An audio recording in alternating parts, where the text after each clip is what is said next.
adopter son ordre et donc la Chambre est réputée être ajournée. L'honorable député de Kitchener Centre. Je continue ce soir de demander des mesures pour régler la crise de logement et notamment je veux parler d'une mesure en particulier que le gouvernement pourrait prendre en compte dans sa mise à jour économique qui aura lieu la semaine prochaine. Monsieur le Président, je demande l'inclusion de 6 mesures dans la mise à jour économique pour régler la crise du logement. Je veux notamment parler de ceux qui n'ont pas de logement. Entre 2018 et 2021, le nombre de sans-abri a triplé. Récemment, dans ma collectivité, nous avons mené un sondage et nous avons déterminé que ce chiffre a encore triplé. Et il y aurait 2300 sans-abri dans ma collectivité. Le prix des maisons correspond à 8 fois le revenu médian annuel des ménages. Et pourtant, il y a quelques années, ils équivalaient à 3 fois le revenu médian. Les loyers ont grimpé de 42 %. Dans ma collectivité, on apprend que des gens quittent le pays à cause des logements inabordables. Et il y a de moins en moins de ces logements inabordables. En Ontario, 93 % des logements abordables ont été construits il y a des dizaines d'années.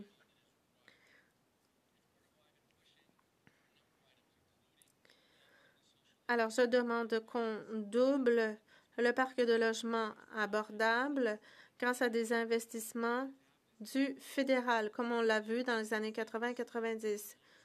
Je souhaite que le gouvernement modifie la définition de logement abordable, la définition de la SCHL, et qu'on mette fin aux exemptions fiscales pour les grands propriétaires corporatifs. On parle beaucoup d'Habitat pour l'humanité. Et cet organisme souhaite qu'on mette fin à l'application de la TPS pour qu'il puisse construire davantage de logements.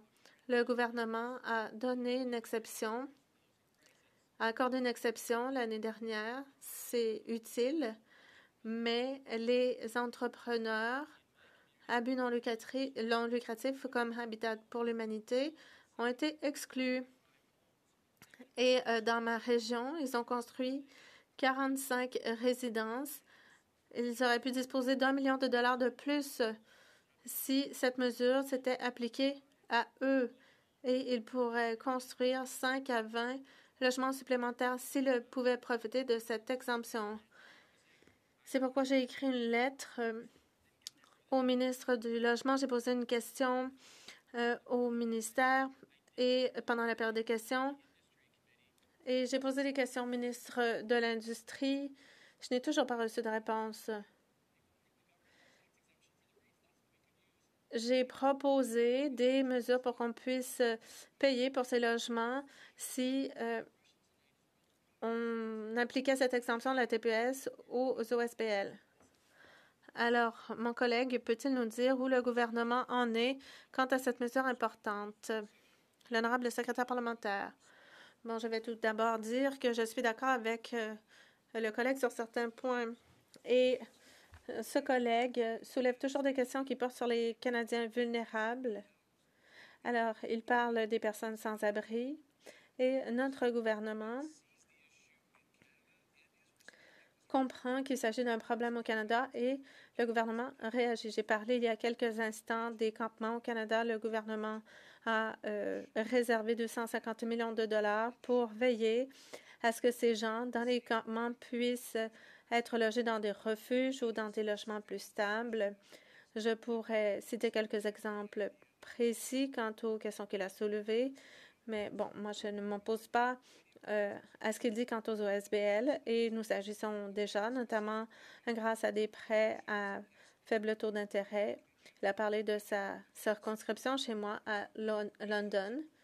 Il y a un projet qui s'appelle Vision Soho qui permettra de loger des dizaines de personnes, dont des personnes avec des difficultés très graves, des personnes qui ont vécu des traumatismes, qui les ont menés à vivre dans la rue et qui ont vécu des choses très difficiles, des gens qui sont toxicomanes ou alcooliques, et ils pourront profiter de soins globaux.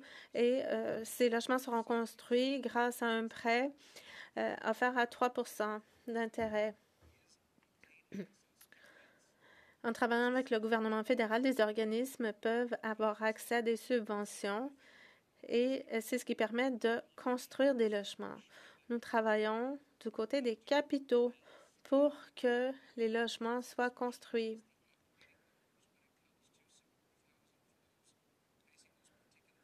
Quand il est question de logements avec de l'aide, les besoins sont bien réels.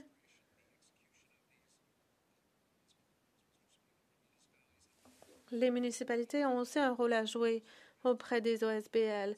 Il a parlé des loyers élevés. Oui, bien sûr, c'est un problème au Canada. Nous avons enlevé la TPS pour la construction de logements locatifs. Nous l'avons fait parce que les taux d'intérêt ont été très élevés. Le prix de la main-d'œuvre est élevé, le prix des matériaux aussi. Et à l'heure actuelle, on voit des constructions un peu partout au pays. Il faut aider à augmenter l'offre. L'honorable député de Kitchener-Centre, je remercie le secrétaire parlementaire qui a amené un peu de fond à la conversation. C'est ce qu'on souhaite avec le débat. Mais je ne comprends pas. Quand le gouvernement enlève la TPS pour les entrepreneurs à but lucratif, pour la construction de logements, ils ont peut-être oublié que des OSBL comme Habitat pour l'humanité construisent aussi des logements. Et donc, peut-être que c'est tout simplement un oubli. Le gouvernement reconnaît qu'une crise de logement sévit et des organismes comme Habitat pour l'humanité sont prêts à construire dans sa collectivité et dans la mienne aussi. Habitat pour l'humanité ont rencontré le gouvernement et donc c'est une mesure importante. Alors pourquoi rien n'a été fait jusqu'à présent? L'honorable secrétaire parlementaire, on peut prendre différentes façons pour arriver au même résultat. Moi, j'ai parlé de prêt à faible taux d'intérêt. Un prêt à taux d'intérêt à 3 de taux d'intérêt, c'est considérable dans le contexte économique actuel. J'ai parlé de subventions et c'est une autre initiative de ce gouvernement. J'ai parlé du fait qu'on a enlevé la TPS de la construction de logements locatifs. Ceci permettra d'augmenter l'offre.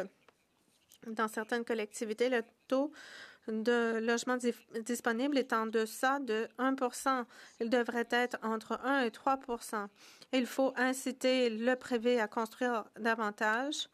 Et bon, je sais que je n'ai pas plus de temps, malheureusement, mais je parlerai du Fonds d'accélération de construction de logements et d'autres initiatives comme le changement de zonage qui permet de construire davantage. Moi, je suis contente d'en parler.